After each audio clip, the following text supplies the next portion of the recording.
un gars qui disait que le gouvernement allumait des feux pour nous faire croire au changement climatique, allumait des feux. Je vous en parle dans un instant parce que c'est une des 5 nouvelles qui ont attiré mon attention aujourd'hui. En 5e position, ce qui m'a intéressé, c'est la fin pour le Parti 51. Je ne sais pas si vous connaissez le Parti 51. C'est un parti en Beauce qui voulait faire du Québec un État américain. Donc, le président de ce parti-là, le chef Hans Mercier, a annoncé sur sa page Facebook qu'il allait mettre un terme à son projet politique. Il dit que le soutien populaire et financier est insuffisant pour justifier de continuer. Moi, j'avais écouté le Hans Mercier dans un débat pour l'élection de 2022 en Beauce. Et ce qui était fascinant, c'est qu'à toutes les questions, il répondait ce problème-là en santé, en éducation, on va régler ça en devenant un État américain. Fait que c'était la solution à tous ces problèmes. Ça va être réglé quand on va être un État américain. Il n'y avait pas de solution très, très précise, mais c'était ça la panacée, devenir le 51e État américain. Donc, un projet relégué aux calendes grecques. En 4e position, pour l'instant, ça marche à Bonnet, une signalisation qui rend fou pour faire lever le pied. C'est une nouvelle qui date de cet été, mais je suis tombé là-dessus sur Reddit, sur un Reddit anglophone qui vient de découvrir ça. En fait, c'est pour inciter les automobilistes à ralentir dans la ville de Bonnet en France. Ils ont fait peindre sur la chaussée des espèces de lignes courbes bizarres un peu partout. C'est vraiment mêlant. C'est des espèces de zigzags un peu weird. Et ça fait que les automobilistes devant ces lignes-là, ils n'ont pas trop le choix de ralentir parce qu'ils sont un petit peu confus. Et ça me fait penser, quand j'étudiais en urbanisme, notre projet de fin de baccalauréat, c'était notre projet final, un projet de terminale. Tous les étudiants devaient faire ça. Nous, c'était de faire de la rue des Pins à Montréal une rue nue. C'est quelque chose qui existe à quelques endroits dans le monde. Donc, c'est une rue où il y a pas de trottoir, pas de signalisation, à peu près rien. Les gens peuvent marcher dans la rue, les vélos, les autos, tout ça. Ce qui fait que les automobilistes, quand ils arrivent sur cette rue-là, ils n'ont pas le choix d'être super vigilants, de ralentir, de prendre ça relax. Et semble-t-il que ça fonctionne. C'est peut-être un petit peu radical pour implanter ça un peu partout, mais dans un projet de fin de bac, ça marchait très bien. On a eu une très bonne note pour ce projet-là. Je vous rappelle que si vous voulez lire tous les détails de ces nouvelles-là, vous vous abonnez à l'infolettre astor.ca. C'est gratis. 3e position. Un homme reconnaît avoir déclenché 14 incendies de forêt. Oui, c'est ça, ce monsieur-là. On avait entendu parler l'été dernier. Il disait que les incendies avaient été délibérément allumés par le gouvernement pour tromper les gens, leur faire croire au changement climatique. Et pour prouver ça, c'est lui qui allumait des incendies. C'est le meilleur moyen de démontrer un complot, en fait, c'est de l'exécuter soi-même. Donc, on a entendu parler cet été, mais là, il vient de plaider coupable. Il est reconnu que c'était lui qui allumait les feux.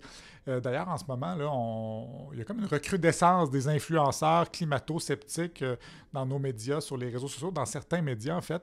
Là, il y a Joanne Marcotte là, qui a écrit un livre sur le climat. Je l'ai ici.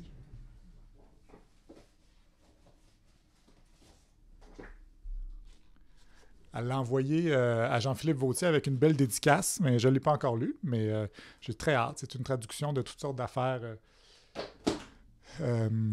qu'elle a pris un peu partout en anglais, dans le fond. Donc, elle a pris certains scientifiques climato-sceptiques, du cherry picking, comme on dit, puis là, elle veut démontrer qu'il y a une panique climatique et que c'est pas vraiment le cas. Mais bref, ces gens-là ils ont une influence sur du monde qui ont peut-être des problèmes de santé mentale, puis ça peut mener à des trucs comme ça. Là. Je les accuse pas directement de faire ça, mais il y a un climat autour du climat qui pose problème. 2e position, un ancien animateur de Fox News. Les livres, en fait, d'un ancien animateur de Fox News sont bannis, sont retirés d'écoles en Floride. C'est quand même drôle parce que Fox News met beaucoup l'emphase sur le bannissement de livres jugés trop antiracistes, parce que c'est pas bien d'être trop antiraciste ou trop woke, ou etc. En Floride, ils sont bien gros là-dedans.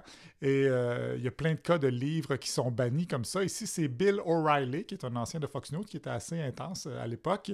Et lui, 2 de ses livres seraient dans la liste des livres à évaluer pour éventuellement les retirer des écoles. Et là, il n'est pas content, évidemment, le pauvre Bill.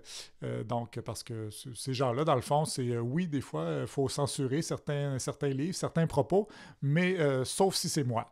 Donc, c'est un peu l'arroseur arrosé. On va suivre ça ou pas. Pas sûr. Et en première position, manger des grillons et autres insectes, c'est non. C'est la chronique de Patrick Lagacé dans la presse ce matin. Je sais pas. Il a fait un texte en fait sur l'idée de se nourrir d'insectes et ça. En fait, c'est qu'il y a eu un texte dans la presse sur l'idée de se nourrir d'insectes hier ou avant-hier.